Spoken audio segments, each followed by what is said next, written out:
everyone, welcome to the OklaRoots YouTube channel. In today's embroidery tutorial, we're gonna mix it up just a little bit. We're not gonna just do embroidery. We're gonna mix up our fabric zhuzhing up projects, crafts. Oh, I can't think of the right name. Today we're actually going to play with some sublimation printing as well as some embroidery. And it is all so fast, so quick. So I wanna show you what I used, what I'm gonna show you how to do today on. So this is one of our little snack pouches. If you've seen my channel, you know that the snack pouches are one of the favorite things that we make. We sell these in our shop. We absolutely love making these.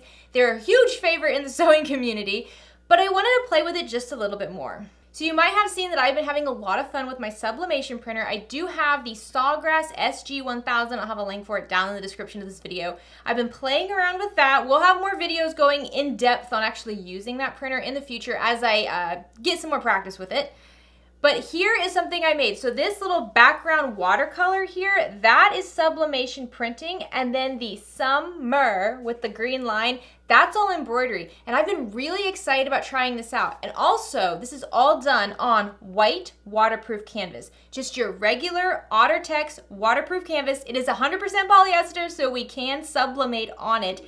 And it is just so stinking cute. So we've already made a couple of these with a few more in their middle stages right now. So what's fun about this is that you can really add a lot of cool, unique ideas to your bags. And that's really where I want to go with a lot of the sublimation and the embroidery work, is I want to see how we can use it in relation to bags. We make a lot of bags on my channel. And so we want to figure out how to make it more personal. So this was something I was so excited to try. I love that it works with waterproof canvas. I love that embroidering on waterproof canvas is fine. Sublimating on it, it's fine. You're probably going to want to use a lighter color if you're using sublimation printing. We have other things we can do with darker colors. We'll get into that into a future video. But today I'm just going to show you how we heat press on our sublimation print and then how we embroider over it. It's a very, very quick and fun little change to your basic snack bag. However, if you were selling these, you could add an upcharge for this detail, because it is, even though it is a small amount of extra work, it is more customization added to it, and you can charge more for that. So in today's tutorial, I will be using some of my favorite products from Ricoma. I have a 15-inch by 15-inch heat press. It works fantastic, complete even heat, no burning, no problems whatsoever, so I'll show you that. We'll also be using the Ricoma EM1010 embroidery machine. It is a 10 needle embroidery machine. I added a little bit of extras to it. I will show you that in just a moment. These tools are fantastic. I love them. I'll have links for everything down in the description if you're interested in checking them out. If you're new to the OklaRoots YouTube channel, please consider clicking subscribe down below. If at any point you like this video, please give it a like. Any questions, anything at all you want to say, leave them down in the comment section. I will have timestamps for this, even though it is probably going to be a pretty short video. If you're just interested in, like, how do I get the sublimation on the waterproof canvas, how do I do the embroidery, I'll have those timestamps down in the description of this video, as well as running along the bottom of the video right here. All right, let's get started. Okay, so here's really all the stuff I'll be using today. For the sublimation stuff, I have this over here. So first I have this heat protective tape. This is tape that I will be able to use under the heat press to hold down my sublimation prints. Here are my printed sublimation. So I printed this on my Sawgrass SG1000. You can actually purchase sublimation prints on Etsy. So if there's a design you really like and you don't have a sublimation printer, you don't actually need one. You can contact somebody who does have one on Etsy and they can print whatever you want and send it to you for an affordable price. So I suggest doing that if you're interested in this. But these are the little prints I'll be using today. I have small prints because I'm going to be making it on small snack bags. And then here's the material I'll be using. This is just white waterproof canvas. Now, waterproof canvas is inexpensive. It's easy to sublimate on. I'll show you how to use it at the heat press. You definitely don't want any irons touching the back where that rubbery feel is, but the front here where there's a cloth feel, that's the side we can sublimate on. And then I also have this Teflon sheet. Now, I have been advised that I should be using butcher paper instead of Teflon because sometimes the ink from this can transfer onto your sheets, and then that will transfer onto future designs. I don't have it yet, but I will be using this today. But just be advised that I was suggested that I use butcher paper instead, so I'll be doing that in the future. For the embroidery side, I have my mighty hoop. I'm just using the smaller 5.5 inch by 5.5 inch mighty hoop. I've got some cutaway stabilizer, which is really what I like to use. I think you'd be okay with tearaway stabilizer, but I'm using cutaway today. And then just some fabric scissors for cutting stuff out. I mean, there's really not a lot to this. And then obviously the embroidery machine with all the thread on it. So the first thing I want to do is cut down these into the smallest possible size. Now for my snack bags, I only need a piece of fabric that's going to be about 3¼ inch tall by 8½ inches wide. But that's going to be too small for my hoop. So I just need the smallest piece of fabric for the hoop. I calculated it to be about 12 inches by 7 inches. So I'm just going to cut those down real quick. And then what I do with the scraps from this, after I cut out my panels, I use those scraps for zipper tabs and D-rings. You can use those small scraps for other things in your project. All right, so now I have my waterproof canvas ready to go. I have my 2 sublimation cuts. You know what, to make these a little bit easier, I'm actually gonna trim down around the design just a bit more. If you don't have a lot of wiggle room on your material, one of the things you want to make sure you do is find the midpoint. So maybe that means you hold it up to a window so you can see through it, fold it in half, and crease it so you know where the midpoint is on your print. Okay, so this way I just creased it, found the midpoint on this way and this way, so now I can see where they intersect. That's my midpoint. So I'll do that for this one, or you can trim it down to a smaller size to make it a little bit easier to place. So now I'm going to take my 2 pieces of canvas, my sublimation prints, and my tape and my Teflon sheet over to the heat press, and we're going to press these on. Okay, so here is my heat press. I have it heated up to 400 degrees, and you can see on the red side, on the left side, that is the temperature it is. It is 400 degrees. I have my timer set to 12 seconds right now. That's just to pre-press it, and then we're going to up it to 40 seconds to do the sublimation printing. But you can see this is just a nice, easy way to do it. Here is my heat press. Like I said, it's 15 inches by 15 inches. It has this really nice handle here, so it's easy to just pull out, lay down all my material. I don't have to worry about accidentally hurting my fingers. And then I just push it in and then push it down. So I'll walk you through that. Okay, so you can see I have my print and I have my waterproof canvas. So what I'm gonna do first is I'm going to kind of pre-press my waterproof canvas. What this does is it gets any moisture out of that material, and it also just gives me a really nice flat surface to work on. So like I said, I can pull this out, lay this down so I don't have to worry about burning myself. I am gonna cover it at this step with this Teflon sheet. Again, I have the rubbery side of the waterproof canvas, which has that plastic coating. That's down on this rubber mat, so this is not heated. And then the cloth side is up. So I'm just gonna push this in.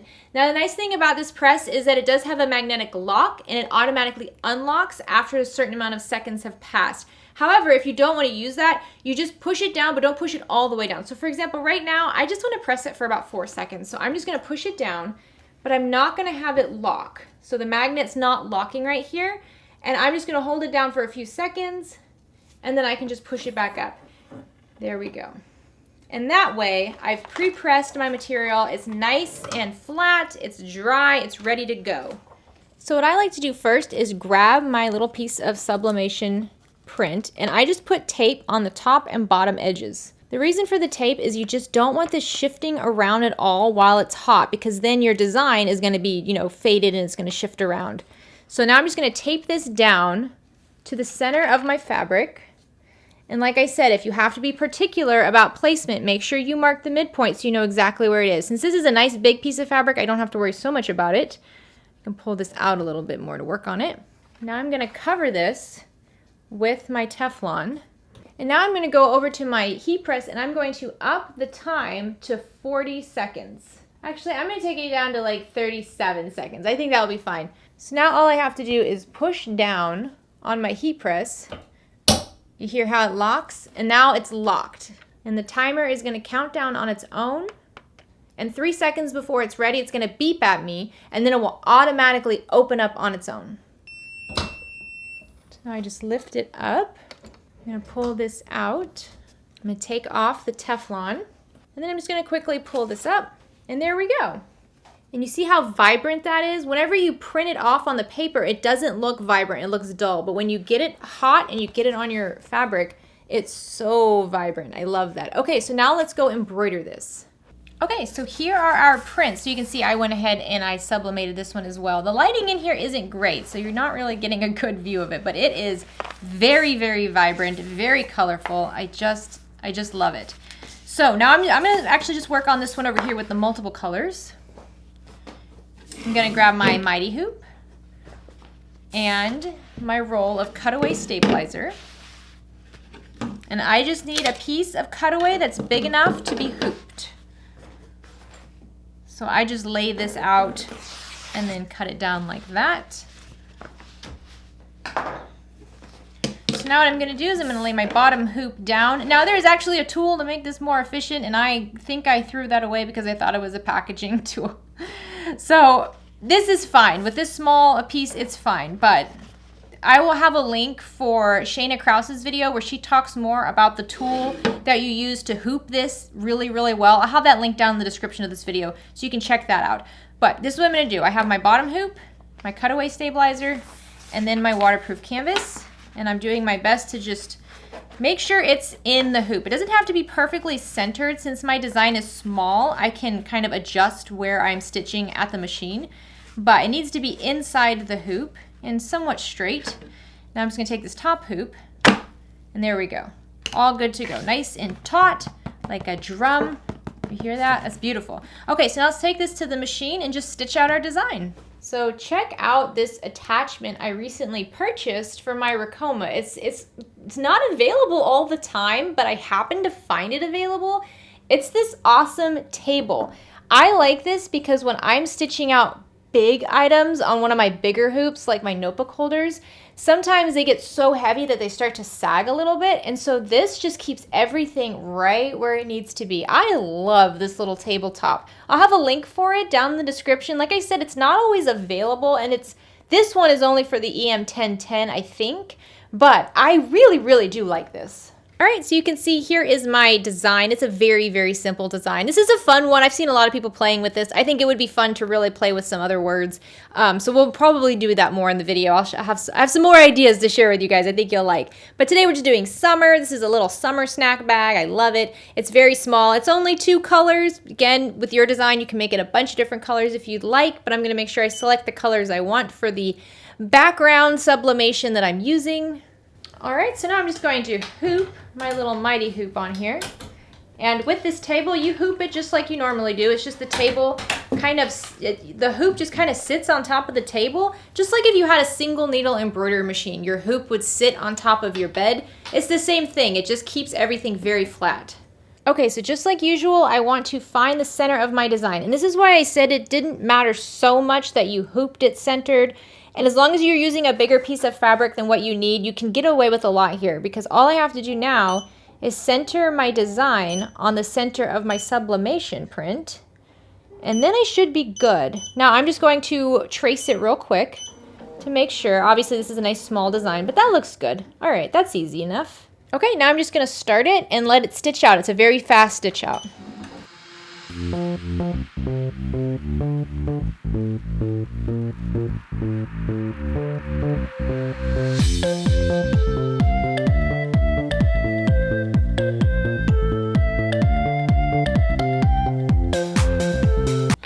Here we go. There is our stitch out. See, it's nice and quick, really easy, really cute. Like I said, this is a technique I feel like that could have a big impact with your selling items, or even if you're just gifting these items. You can make this so personalized. You could have, with a sublimation printer, it's just a printer. So you can print whatever you want with it. So you could print someone's face. You could print a picture of a family and then write the family's last name right here, or embroider the family's last name right here with the picture of the family, put that on a bag. How sweet is that? I feel like there's so many fun ideas by combining embroidery and sublimation printing. I'm so excited to try out some more, and I'm even more excited to see what you guys do with this. So now I have this big piece of cutaway back here. I'm just gonna trim that down. I don't need that. I'm just gonna trim it close to my stitch out. Again, this is gonna be used in a bag, so I don't really care if this is sloppy back here. It's going to be, there's gonna be lining on the other side of it, so we'll be fine. Okay, and finally, before I cut this out, I like to just give it one more quick press, just like 4 seconds to get the markings from my hoop out of it. And then I can just trim this down and use it like I would use any panel or any fabric in a bag. So what do you think? How cute is this, right? I love this idea. I love when we can mix up crafts. I'm telling you, I'm trying to get the trifecta here. I want sublimation, heat transfer vinyl, and embroidery on some fabric of some sort, and then we're gonna make a bag out of it. We're going to do that. We're getting there, but we're gonna do baby steps first. I love this. So like I said, I'm keeping this super simple. I'll have a link down below for the little watercolor images I use. They're part of a bundle, so I'll have that link down in the description. This is just a font. So I just purchased a font, put it into my software that I use, wrote out summer, and then put a straight line in between it. So this wasn't a design that I purchased or anything, it's just a font. But I think this would be so fun for customization. So like I said, imagine, you know, like a family photo and then the last name, and then you can put that on any sort of bag, like a really cute grocery tote, a summer drawstring tote, you know, a bag for grandma and grandpa's house. That would be so sweet. But also think about this, if you have kiddos in your life, let them design something. So either on an iPad, a computer, maybe even just with markers on paper, let them draw out some really fun designs. And I say like iPads and stuff because I feel like they get bored. They don't get as bored as quickly when they're doing it on a screen and they don't have to worry about like the markers drying out or putting like the caps back on the markers. And it's a lot cleaner. So let them design something, and then you can use your sublimation printer to print it out. Or like I said, you can go on Etsy and you can find somebody who can print it out for you, and then fuse that onto fabric. You can use that fabric to make a backpack for them for the school. I mean, the options are endless, and you can use an embroidery machine if you have one to embroider their name on it. There's so many things you can do with this. I'm using these little cuties. This was just like a test for now, but now like you can already see like my mind's going to places now. But I use this as a test to make these adorable little summer snack bags. These are so cute. I love that waterproof canvas, vinyl. These will be very, very sturdy. These can handle the beach, the pool, the back of the car for 3 months, you know, because once the kids go back to school, that's when we actually clean everything, right? So I hope that you love this. I hope that it inspires you, even if it's not with embroidery, even if it's not with sublimation printing. I hope it inspires you to just try a bunch of little fun, crafty things that you like.